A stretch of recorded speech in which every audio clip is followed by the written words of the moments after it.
नमो बुद्धाय. जय भीम मित्रांनो. जोशाबा या यूट्यूब चॅनलवर मी सुमेध शिरसाट आपले स्वागत करतो. संसरण.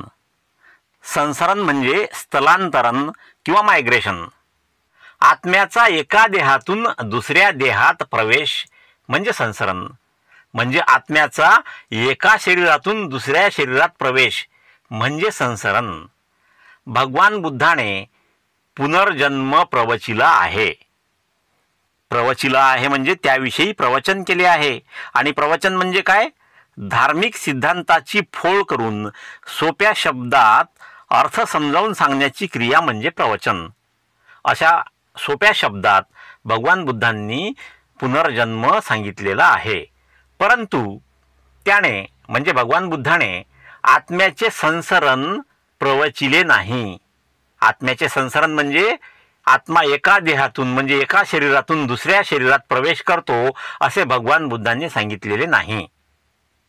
भगवान बुद्धांनी दोन परस्पर विरोधी सिद्धांताचे प्रवचन केले असे त्यांच्यावर दोषारोपण करणारे काही कमी लोक नव्हते. म्हणजेच बऱ्याच लोकांनी त्यांच्यावर दोषारोप केला, असा आरोप केला की भगवान बुद्धांनी दोन परस्पर विरोधी सिद्धांताचे प्रवचन केले आहे.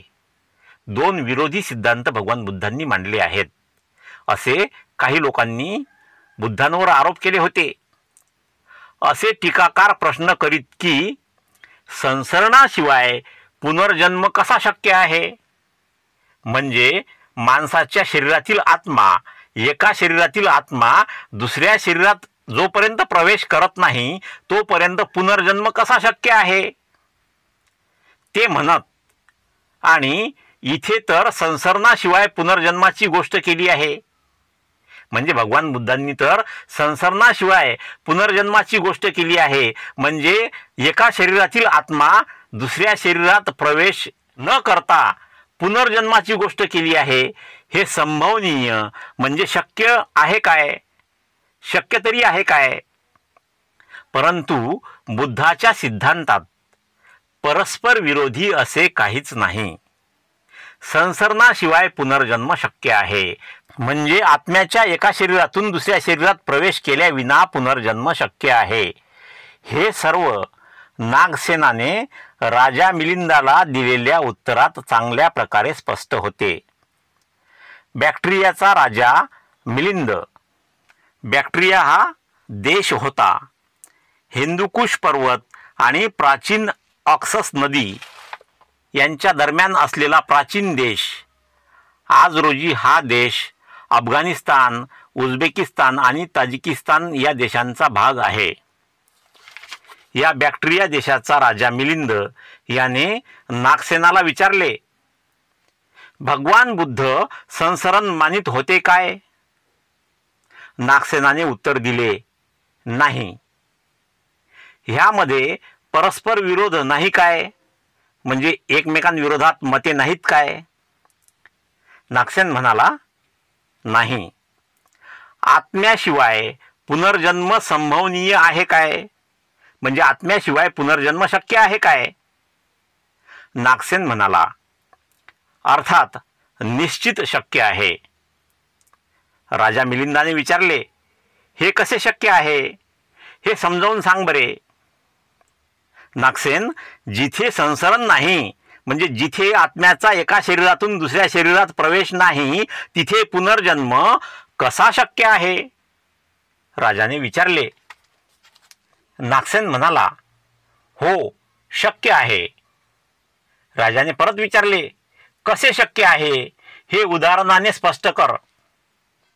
राजा, समज माणसाने एक दिवा दुसऱ्या दिव्याने पेटवला तर असे म्हणता येईल काय की पहिल्या दिव्याने दुसऱ्या जागी संसरण केले?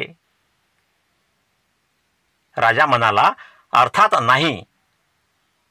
राजा, त्याप्रमाणेच संसरणाविना पुनर्जन्म शक्य आहे. राजा परत म्हणाला, याची अधिक उदाहरणे देऊन स्पष्ट कर बरे. भिक्खू नागसेन म्हणाला, बाळपणी म्हणजे लहानपणी आपल्या गुरुपासून शिकलेली एखादी कविता. हे राजा, तुला आठवते काय? राजा म्हणाला, होय आठवते. तर मग त्या कवितेचे गुरुमुखापासून संसरण होऊन ती तुमच्या मुखात आली काय? राजा म्हणाला, अर्थात नाही. याप्रमाणेच संसरणाविना पुनर्जन्म होतो. नागसेनाने सांगितले. वा, छान नागसेन, छान. राजाने परत विचारले, नागसेन, आत्मा अशी काही चीज आहे काय? नागसेनाने उत्तर दिले, यथार्थ दृष्टीने पाहिले असता राजा, आत्मा अशी काही चीज नाही. राजा म्हणाला, वा, छान नागसेना, छान. मित्रांनो, हा व्हिडिओ तुम्हाला आवडला असल्यास कृपया व्हिडिओला लाईक करा, व्हिडिओ आपल्या मित्रांमध्ये शेअर करा, तुमच्या चांगल्या चांगल्या कमेंट्स मला पाठवा आणि पहिल्यांदाच या चॅनलला भेट दिली असल्यास कृपया या चॅनलला सबस्क्राईब करा आणि बेल आयकॉनला प्रेस करून त्याला ऑलवर सेट करून ठेवा, म्हणजे मी अपलोड केलेला प्रत्येक व्हिडिओ तुमच्यापर्यंत लवकरात लवकर पोहोचेल. भेटूया पुढील व्हिडिओमध्ये आणि तोपर्यंत जय भीम, जय भारत.